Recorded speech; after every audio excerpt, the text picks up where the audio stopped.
शेतकरी मित्रांनो, आज आपण हरभरा पेरल्यानंतर किटाजिन नावाचं एक आहे औषधी, त्यामध्ये इम्प्रूबेनफॉस 48 EC आणि आपल्याला तर माहीत आहे टॅबगोर हे आपलं रोगर, हे 50 मिली किटाजिन आणि रोगर 50 मिली 15 लिटर पाण्यात टाकून आपण फवारत आहोत.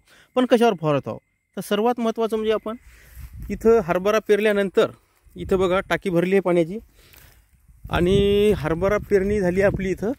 आणि हरभरा पेरणीनंतर पहिल्या दिवशी आपण संपूर्ण शेत भिजून घेतलं, दुसऱ्या दिवशी भिजून घेतलं आणि इथं बघा डुकरांचा अटॅक बघू शकता. हे डुकरं यावर्षी आपण रोगर नाही लावल्यामुळं अशा प्रकारे प्रॉब्लेम झाला. हे बघा सर्व डुकरांनी हरभरा उकरून टाकला, आपण इथं बघू शकता. आणि हे सर्व हरभरा उकरल्यानंतर डुकरांनी आपल्याला औषधी सर्वात महत्त्वाची होती, परंतु माणसं नाही भेटल्यामुळं आपण काय केलं तर इथं आपल्याला हे बघा कशा प्रकारे खड्डे केले. पूर्ण डुकरांनी उकरून टाकला हरभरा, हे बघा अशा प्रकारे पूर्ण. तर माणसं नाही भेटल्यामुळं आपल्याला वेळ लागला औषधी फवारायला. आणि यावर्षी आपण लांबडा हरभऱ्याला लावलेला आहे. मागच्या वर्षी आपण रोगर लावलं होतं, पण यावर्षी लांबडा लावला आणि आपल्या तासाला तासत धरली अशी बघा.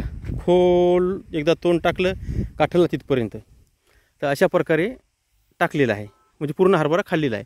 परंतु आपण हे 50-50 मिली औषधी जी आहे ही 15 लिटर पाण्यात टाकून अशा प्रकारे इथं जमिनीवर फवारणी चालू केली आहे, जेणेकरून त्या वासामुळं आपल्याला इथं डुकरं खाणार नाहीत असा आपल्याला अंदाज आहे.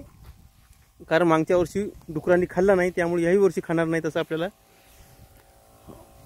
अंदाज काढला आणि फवारणी चालू केली आपण.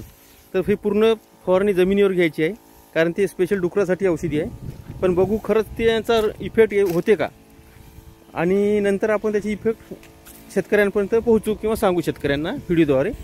तर बघा अशा प्रकारे आपण ही औषधी इथं फवारणी चालू केली आहे. आणि त्याच्यानंतर आपण सोबतच काय केलं, अजून आपण इथं 5 पुढे एवढ्या क्षेत्रासाठी हरभऱ्याच्या थिमेट आणली, थायमेट. तर थिमेट आणली आणि थिमेटसुद्धा आपल्याला याच्यात म्हणजे टाकायची आहे पुढे फोडून.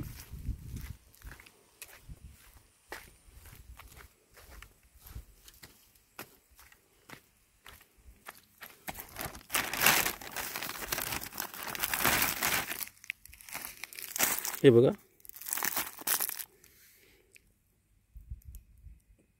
क्लोरोपायरिफॉस 10 GR, तर हे सुद्धा आपल्याला इथं टाकायचं आहे, फेकून द्यायचं आहे. तर अशा प्रकारे आपल्याला इथं डुकरांचा बंदोबस्तासाठी औषधींचा वापर करायचा आहे, जेणेकरून डुकरं आपल्या पिकास घातक ठरणार नाहीत. परंतु जास्तीत जास्त हरभरा खाल्ल्यामुळं प्रॉब्लेम आलेला आहे आपल्याला.